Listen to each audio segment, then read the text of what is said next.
হঠাৎ তার মনে হলো যে আমি যেহেতু মুসলমান, অতএব তার চাকরিটা খেয়ে নেবো।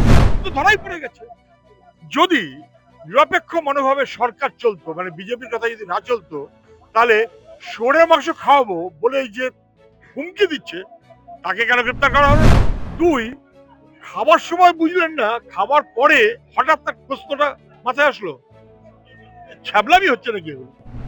ফলে এই আচ্ছা, হিন্দু পশ্চিম ধর্মের বাংলায় এরকম তো কত কিন্তু হয়নি এর আগে। হঠাৎ ভোটের মুখে সব হচ্ছে কেন? হঠাৎ গীতা পাঠের সময়টা মনে হলো কেন? হঠাৎ এই ভোটটা আরো কাছাকাছি এসে গেছে, ডিভিশনটা বাড়াবার ব্যবস্থা করার জন্য এটা মনে পড়লো কেন? কেউ এরকম জোর করে পশ্চিমবাংলায় তার ইচ্ছার বিরুদ্ধে খাওয়াতে যায়, তা খাওয়াতে যায় না, করার কথা না। এবং তাহলে ভিডিওটা ডিলিট করলেন কেন? দেখুন, এই কলকাতাতে পার্ক স্ট্রিটে একটা রেস্টুরেন্ট, সেখানকার ঘটনাবলী নিয়ে যা হচ্ছে এবং চলছে তো ভয়ঙ্কর। কলকাতাটাকে কি শেষমেশ উত্তরপ্রদেশ আর গুজরাটের মতো বানিয়ে দেবার ছক, সেই ছক অনুযায়ী সব চলবে? রেস্টুরেন্টে একজন খেতে গেছেন, তিনি খেয়েছেন, খাবার পরে তিনি বুঝেছেন, খাবার সময় বোঝেননি যে সেটা বিফস্টেক, এবং তারপর সব খাওয়া দাওয়ার পর তিনি ওয়েটারকে জিজ্ঞেস করছেন, তার নাম ঠিকানা বুঝে নিয়ে আহ, তাকে বললেন যে তাহলে তোমাকে শুঁড়ের মাংস খাওয়ানো হবে, এবং বলে ধমকাতে শুরু করলেন, এবং তাকে নিয়ে পুরো ন্যারেটিভ বানালেন, এবং সেটা নিয়ে বাজার গরম করে দিলেন। পরে যখন ধরা পড়ে গেছেন, তখন আবার ভিডিওটা ডিলিটও করে দিলেন, মানে আপলোড করেছিলেন যেটা।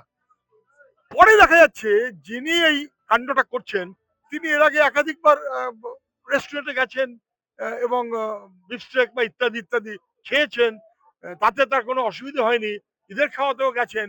তো হঠাৎ তার মনে হলো যে আমি যেহেতু আহ, মুসলমান, অতএব তার চাকরিটা খেয়ে নেবো। সেই ওয়েটারকে কার্যত তার অ্যারেস্ট হয়ে গেল। বিজেপি চাইলো, সে অনুযায়ী রাজ্যের সরকার চললো। এর আগে মিডিয়াকে ব্যবহার করছিলেন নানান রকম ন্যারেটিভ করার জন্য, এখন ব্লগারদের ব্যবহার করছেন নানান রকম ন্যারেটিভ তৈরি করে বিভাজনের রাজনীতি, ভাগাভাগির রাজনীতি, হিংসার রাজনীতি, যা পশ্চিমবাংলায় ছিল না, পশ্চিমবাংলায় ন্যাচারাল নয়। পশ্চিমবাংলাকে এই অসভ্য জায়গাতে নিয়ে যাওয়ার ব্যবস্থা করছে বিজেপি, আরএসএস এর বাহিনী, এবং সেই ফাঁদে পা দিয়ে নাকি সেটাকে উস্কে দিয়ে পথ চলছে রাজ্যের সরকার। এখন ধরা পড়ে গেছে, এবার তৃণমূল কি আরেক রকম ভাব দেখাচ্ছে। তো বাবা, তৃণমূল যদি বিক্ষোভ করে, তো সরকার কেন এ কাজ করলো? কেন অ্যারেস্ট করলো? কেন তাহলে দুজনকে অ্যারেস্ট করলো না? ভয়ঙ্কর, বিপজ্জনক। এটা কখনোই চলতে পারে না। বোঝা যাচ্ছে ভোট এসে গেছে, এবং ভোটের জন্য গোটা রাজ্যটাকে বিষিয়ে দেবার মতো ব্যবস্থা এরা করছে। আমি শুধু মনে করিয়ে দেবো, ব্রিগেডে এর আগে চিকেন প্যাটিস নাকি বিক্রি করেছে, কেউ ভেজিটেবলের দাম নিয়ে চিকেন প্যাটিস দেয় বলে শুনিনি। এই বলে সেই ছেলেটিকে মানে বিপর্যস্ত করে ফেললো। গরিব মানুষের কাজ 12টা বাজিয়ে দিল শুধু রাজনীতি করার জন্য। ভাগাভাগি, অসভ্যতা, বিভাজন। কিন্তু সুজনদা, পাল্টা তো এই প্রশ্ন আসবে, যদি কেউ ইচ্ছার বিরুদ্ধে যদি কাউকে গরুর মাংস খাইয়ে দেওয়া হয়, রিয়াকশন তো হবেই কোথাও না কোথাও, এটা তো আপনাকে অ্যাকসেপ্ট করতে হবে। দেখুন, যে গরুর মাংস খায় না, তার ক্ষেত্রে এই প্রশ্ন উঠতে পারে। ওনার তো একাধিক ভিডিও আছে, উনি তো অভ্যস্ত মোটামুটি এই যিনি এসব করেছেন। Question does not arise. দুই, খাবার সময় বুঝলেন না, খাবার পরে হঠাৎ তার প্রশ্নটা মাথায় আসলো, ছ্যাবলামি হচ্ছে নাকি এগুলো?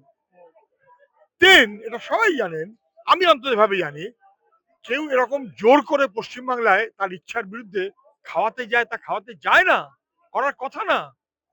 এবং তাহলে ভিডিওটা ডিলিট করলেন কেন?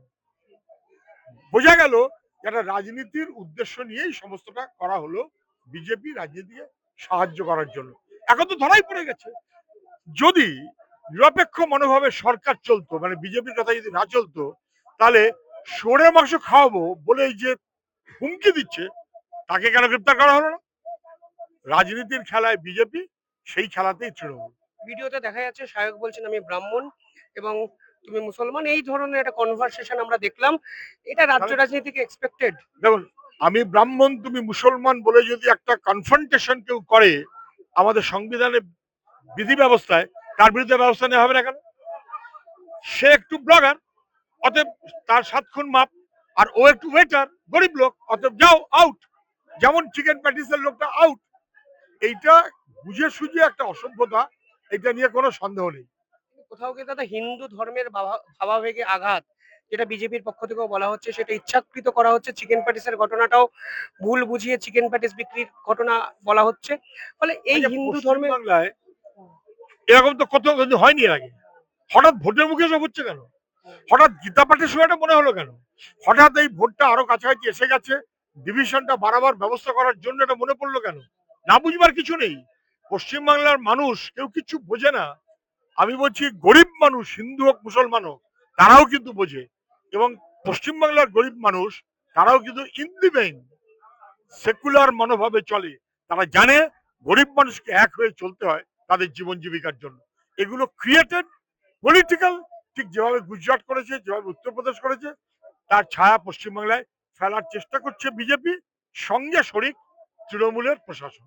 দাদা কোথাও গিয়ে আপনাদের বিরুদ্ধে অভিযোগ যে আপনারা হিন্দু ধর্ম বিরোধী, যখন হিন্দুদের উপর অত্যাচার হয় চুপ করে থাকেন, এবং পার্কস্ট্রিটের এই ঘটনায় আপনি যে কথাগুলো বলছেন, কমেন্টে লোকে এটাই বলবেন যে হিন্দুদের ভাবাবেগকে আঘাতকে আপনি সম্মান করছেন না। না না না, আমার ধারণা সচেতন ভাবে, উদ্দেশ্যহীন ভাবে এটাকে করবে না। উদ্দেশ্য নিয়ে কিছু লোক তো কিছু কথা বলবেই, ভিন্ন কথা। কিন্তু হিন্দু হোক আর মুসলমান হোক, মানুষের ওপর যখনই আক্রমণ হয়েছে, রুখে দাঁড়িয়েছে বামপন্থীরা। সে বাংলাদেশের ঘটনাই হোক আর ভারতের ঘটনাই হোক, পশ্চিমবাংলার বাইরের ঘটনা হোক আর পশ্চিমবাংলার মধ্যের ঘটনা হোক, দাঁড়িয়েছে বামপন্থীরা, আজ না বরাবর। কিন্তু এই রকমের ইস্যুগুলো তৈরি করার ব্যবস্থাটা করলো বিজেপি। এবং তারপর কে হিন্দু? আমি হিন্দু, আমি মানুষ। কেউ মুসলমান হতে পারে, সে মানুষ। তাহলে মানুষ পরিচয়টা ছিল মূল। এই মানুষ পরিচয়টাকে সরিয়ে দিয়ে হিন্দু আর মুসলমানের পরিচয় ভাগাভাগি করে এই যে কাণ্ডটা চলছে, এটা সচেতন ভাবে একটা ভাগাভাগির প্রচেষ্টা। হিন্দুত্ব অন্য জিনিস। হিন্দু আর হিন্দুত্ব এক নয়। হিন্দু বরঞ্চ সবাইকে সঙ্গে নিয়ে নানা মুনির নানা মত, অথবা আমরা সবাই মিলিয়ে চলবো, এই মনোভাবেই বরাবর চলেছে। যত মত তত পথ। এবং একজনকে আক্রমণ করতে হবে, তার মতন মনোভাবে যেটা চলে, ওটা হিন্দু ধর্ম নয়, ওটা হিন্দুত্বের রাজনীতি। অবশ্যই সুজন বাবু পরিষ্কার বলছেন এটা রাজনীতি। ব্লগার যে ঘটনাটা ঘটিয়েছে, যেভাবে ভিডিও পোস্ট করেছে, পুরোটাই সচেতন ভাবে, ইন্টেনশনালি।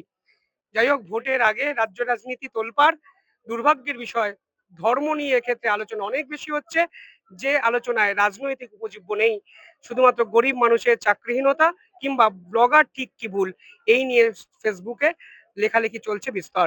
কিভাবে দেখছেন আপনারা পুরো ঘটনাটি কমেন্টে জানাবেন। দেখতে থাকুন দ্য ইন্ডিপেন্ডেন্ট বেঙ্গল। অসংখ্য ধন্যবাদ। ধন্যবাদ আপনাদেরও।